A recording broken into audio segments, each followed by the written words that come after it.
আপনি যদি না জানেন বড় বড় জাহাজের পাখা কিভাবে তৈরি করা হয় তাহলে এই ভিডিওটি আপনার জন্য। একটি বিশাল আকৃতির জাহাজের পাখা বা প্রোপেলার তৈরির প্রক্রিয়াটি সমুদ্রের তলদেশে কয়েক হাজার টন ওজনের একটি দানবকে কেবল একটি পাখা পুরো পৃথিবী ঘুরিয়ে আনে। কিন্তু জানেন কি, এই সোনার মতো দেখতে বিশালাকার প্রোপেলারগুলো আসলে সোনা নয়, বরং এটি গুপ্ত সংকর ধাতু দিয়ে তৈরি। এটি তৈরির প্রথম ধাপটি সবচেয়ে রহস্যময়। মাটির নিচে বালু আর সিমেন্টের এক বিশাল গোলক ধাঁধা তৈরি করা হয়, একে বলা হয় কাস্টিং। এরপর এখানে ঢালা হয় প্রায় 200 ডিগ্রি ফারেনহাইট তাপমাত্রায় গলিত তামা, নিকেল আর অ্যালুমিনিয়ামের এক অগ্নি মিশ্রণ। এক চুল পরিমাণ এদিক ওদিক হলেই পুরো প্রোপেলারটি সমুদ্রের চাপে ভেঙে চুরমার হয়ে যেতে পারে।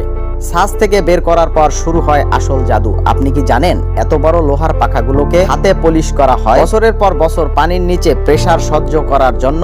এর উপরিভাগকে হতে হয় কাচের মতো মসৃণ। সামান্য একটি আঁচড় বা অমসৃণ অংশ জাহাজের গতি কমিয়ে দিতে পারে এবং সৃষ্টি করতে পারে ভয়ঙ্কর শব্দ। কয়েক সপ্তাহ ধরে চলা এই যজ্ঞের পর জন্ম নেয় একটি প্রোপেলার, যা পরবর্তী 20 বছর বিরতিহীনভাবে সমুদ্র শাসন করে। মানুষের তৈরি এক অদ্ভুত। চায়নাদের ভৌগোলিক অবস্থান বিবেচনা করলে তাদের চারপাশে মরুভূমির ব্যাপক প্রভাব লক্ষ্য করা যায়। মরুভূমি বিস্তার রোধে চায়না এই বিশেষ পদ্ধতি ব্যবহার করে, যা মূলত চেকারবোর্ড স্যান্ড ব্যারিয়ার নামে পরিচিত। এটি কিভাবে কাজ করে এবং এর উপকারিতা কি তা যদি আপনি জানেন, তার আপনার চোখ রীতিমতো কপালে উঠবে।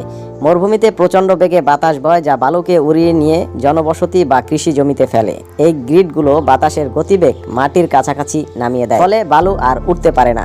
বালুর উপর জালের মতো এই শৃঙ্খল বিছিয়ে দেওয়ার ফলে বালু পাহাড় বা ডুনগুলো তাদের স্থান পরিবর্তন করতে পারে না। এটি রাস্তা বা রেল লাইনের উপর বালু জমা হওয়া বন্ধ করে। এই কৃত্রিম বস্তা বা খড়ের তৈরি গ্রিডগুলো মাটির নিচের আর্দ্রতা সহজে বাষ্পীভূত হতে দেয় না। বৃষ্টির সামান্য পানি এই খোপগুলোর মধ্যে জমা থাকে। এই পদ্ধতির সবচেয়ে বড় সতর্কতা হলো এটি গাছ লাগানোর পরিবেশ তৈরি করে। যখন বালু স্থির হয় এবং আর্দ্রতা বাড়ে, তখন এই খোপগুলোর মাঝখানে মরুভূমির উপযোগী ঘাস বা ছোট গাছ লাগানো হয়। ধীরে ধীরে এই কৃত্রিম